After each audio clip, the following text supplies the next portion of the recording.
Thưa quý vị và các đồng chí, với việc thử nghiệm thành công tàu pháo TT400TP, nhà máy Z173, tên giao dịch là công ty Hồng Hà, thuộc Tổng cục Công nghiệp Quốc phòng đã ghi dấu mốc quan trọng, lần đầu tiên ứng dụng công nghệ mới thiết kế, chế tạo tàu chiến. Đây là một trong những kết quả cụ thể, chứng minh quan điểm đúng đắn của Đảng và Nhà nước ta đối với việc đầu tư phát triển lĩnh vực đóng tàu quân sự nói riêng, xây dựng và phát triển nền công nghiệp quốc phòng của đất nước nói chung. Những năm gần đây, công nghệ đóng tàu ở Việt Nam đã có bước phát triển mạnh mẽ. Trong xu thế đó, ngành đóng tàu quân sự cũng có bước trưởng thành nhanh chóng. Từ chỗ chỉ sửa chữa và đóng mới các loại xuồng, tàu vận tải phục vụ quốc phòng và kinh tế, các doanh nghiệp đóng tàu quân đội đã vươn lên, tiếp cận và từng bước làm chủ công nghệ đóng tàu tiên tiến.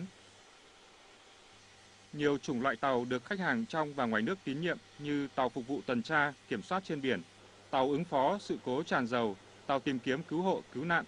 tàu khảo sát đo đạc biển, tàu chở quân, tàu vận tải kết hợp quân y và các loại tàu vận tải xuất khẩu. Song, việc đóng thành công tàu pháo mới đây thật sự là bước phát triển đột phá có ý nghĩa quan trọng. Đó là lần đầu tiên Việt Nam tự thiết kế một phần và đóng mới tàu pháo TT400TP. Một loại tàu chiến tích hợp nhiều hệ thống tự động hóa, có những đặc tính ưu việt khi hoạt động tác chiến trên biển.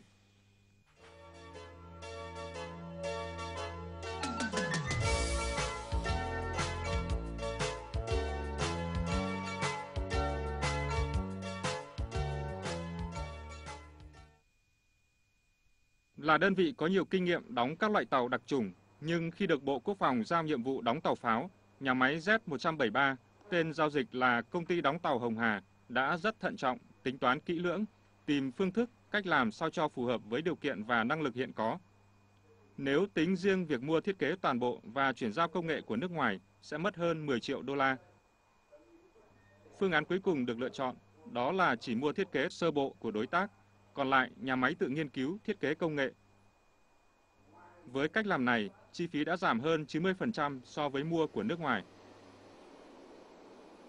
Tàu quân sự nói chung, tàu chiến nói riêng có nhiều điểm khác biệt với các loại tàu thông thường, kể cả loại tàu có trọng tải lớn, đó là tính năng kỹ chiến thuật. Thiết diện của tàu nhỏ nhưng bố trí dày đặc các thiết bị, và điểm khác biệt cơ bản quan trọng nhất mà cũng chính là khâu phức tạp nhất của tàu chiến là phần tích hợp hệ thống vũ khí điều khiển tự động trên tàu, gồm hàng nghìn chi tiết của hệ thống radar dẫn đường, thiết bị thông tin chuyên dụng, thiết bị gây nhiễu và các loại vũ khí bắn hải đối không, để trong tình huống tác chiến, các hệ thống vũ khí hoạt động một cách nhanh nhất, chính xác, an toàn nhất và tương tác chặt chẽ với nhau. Bên cạnh đó, tàu chiến còn có những yêu cầu cao hơn, khắt khe hơn về độ bền cơ học, về kết cấu và tính ổn định của thân tàu để chống được tải trọng động,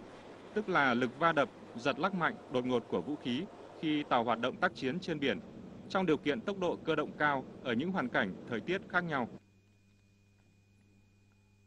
Trên cơ sở thiết kế tổng thể sơ bộ, đội ngũ cán bộ, kỹ sư thiết kế của nhà máy đã phối hợp với chuyên gia ở các viện nghiên cứu trong nước, ứng dụng các phần mềm tiên tiến để triển khai thiết kế toàn bộ phần công nghệ. Các phần mềm HCS 4.0, SB3DS thiết kế các hệ thống trong không gian 3 chiều. Phần mềm Ship Contractor được dùng để phóng dạng tuyến hình, tức là mẫu thiết kế thân vỏ tàu và hoàn thiện đầy đủ chi tiết các kết cấu của từng hệ thống, từ hệ thống vỏ, hệ thống động lực, hệ thống điện, thông tin liên lạc đến hệ thống vũ khí lắp đặt trên tàu. Với sự sáng tạo của các kỹ sư thiết kế, việc bố trí các khoang, buồng, thiết bị được sắp đặt đúng vị trí và phù hợp. Do tàu chiến đòi hỏi cần có tải trọng nhẹ, giảm lượng giãn nước của tàu, bởi vậy trong quá trình thiết kế, các kỹ sư đã chú trọng tính toán sao cho các chi tiết, cụm chi tiết có trọng lượng và kích thước ở mức tối thiểu. Ví dụ như thay thế vật liệu một số giá, bệ đỡ thiết bị cho nhẹ hơn, nhưng vẫn đảm bảo được chất lượng kỹ thuật, độ bền và sự hợp lý, thuận tiện khi thao tác vận hành. Đối với cái khó nhất của phần tàu ấy là việc phải giải bài toán có nhiều ẩn số sao cho công suất của máy cố định không thay đổi rồi, nhưng lượng giãn nước của tàu là nhỏ nhất và sức cản của tàu là ít nhất để đạt được vận tốc của tàu là cao nhất. Cùng với đó, nhà máy đã xây dựng bộ tài liệu công nghệ đóng tàu TT400TP. Đây cũng là công việc khó khăn, phức tạp do lần đầu tiên xây dựng bộ tài liệu công nghệ này. Tuy nhiên, Trên cơ sở tiếp thu những công nghệ đóng tàu tiên tiến của các nước và kinh nghiệm khi đóng mới những loại tàu đặc chủng phục vụ quốc phòng và xuất khẩu, nhà máy Z173 đã cho ra đời bộ tài liệu công nghệ hoàn chỉnh đóng tàu TT400TP, gồm công nghệ đóng phần thân vỏ, công nghệ gia công, lắp đặt các hệ thống động lực, thiết bị điện, thông tin liên lạc, thiết bị nghi khí hàng hải và đặc biệt là hệ thống radar, vũ khí, khí tài trên tàu. Trong quá trình đóng mới tàu TT400TP, nhiều phương pháp công nghệ tiên tiến được nhà máy áp dụng cho nhiệm vụ đặc biệt này, mang lại hiệu quả thiết thực, có ý nghĩa quan trọng về công nghệ chế tạo. Đó là thực hiện đóng mới theo công nghệ mô đun chuẩn, nghĩa là đóng hoàn chỉnh theo từng khối, trong đó đã lắp đặt các trang thiết bị, sau đó đấu giáp tổng thể hoàn chỉnh. Ưu điểm của phương pháp này là giảm được rủi ro, sai hỏng khi lắp ráp, giảm thời gian thi công và tăng năng suất lao động.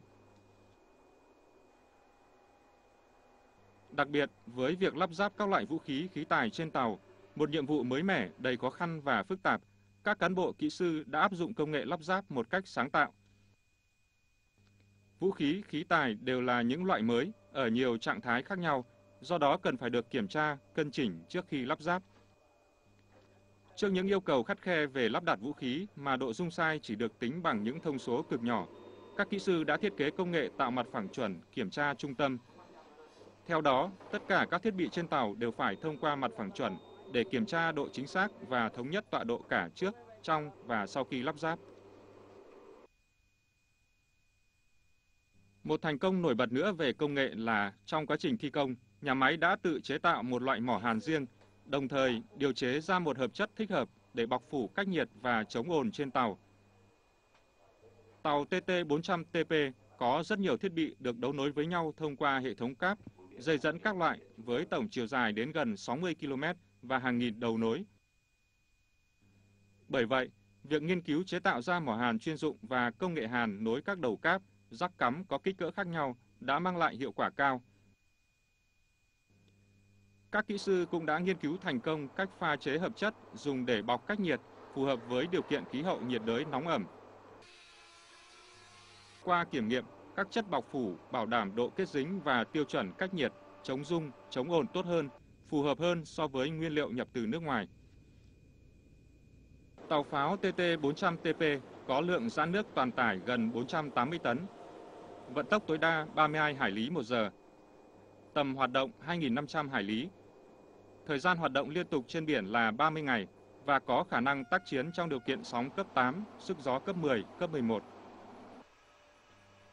Kết quả thử nghiệm cho thấy tàu pháo TT400TP đạt các yêu cầu tính năng kỹ chiến thuật theo thiết kế. Trong quá trình triển khai đóng tàu, chúng tôi áp dụng các công nghệ mới và được giám sát chặt chẽ bởi đăng kiểm hải quân, áp dụng các tiêu chuẩn của đóng tàu quân sự và áp dụng một số tiêu chuẩn đóng tàu nước ngoài. Qua quá trình thử thì cho thấy các tính năng kỹ chiến thuật của tàu đạt được yêu cầu theo đúng như thiết kế. Việc lần đầu tiên đóng mới thành công tàu pháo TT400TP khẳng định năng lực của nhà máy Z173 nói riêng, ngành đóng tàu quân sự nói chung trong việc tham gia thiết kế và từng bước làm chủ công nghệ đóng tàu chiến hiện đại, thể hiện rõ tinh thần sáng tạo, lựa chọn được cách làm, bước đi phù hợp với điều kiện kinh tế đất nước. Bởi lẽ, khi tự đóng được mỗi con tàu như thế này, sẽ góp phần tiết kiệm hàng trăm tỷ đồng cho ngân sách. Và điều quan trọng hơn là qua đó đã đào tạo, xây dựng được đội ngũ làm công tác thiết kế, chế tạo, làm nòng cốt để xây dựng tiềm lực con người trong lĩnh vực đóng tàu quân sự trong tương lai. Đây là những hình ảnh ghi tại cầu cảng của nhà máy Z173 vào ngày đầu tháng 8 năm 2011. Không lâu nữa, con tàu pháo TT400TP này, rồi tiếp đó là nhiều tàu pháo khác sẽ được đưa vào trang bị cho bộ đội hải quân.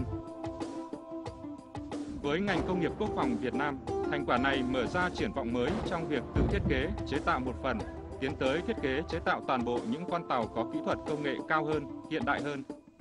góp phần tạo thế chủ động trong việc bảo đảm trang bị phương tiện, vũ khí phục vụ cho nhiệm vụ quốc phòng an ninh, bảo vệ chủ quyền biển đảo và phát triển kinh tế biển, đóng góp thiết thực, hiệu quả vào sự nghiệp công nghiệp hóa, hiện đại hóa đất nước.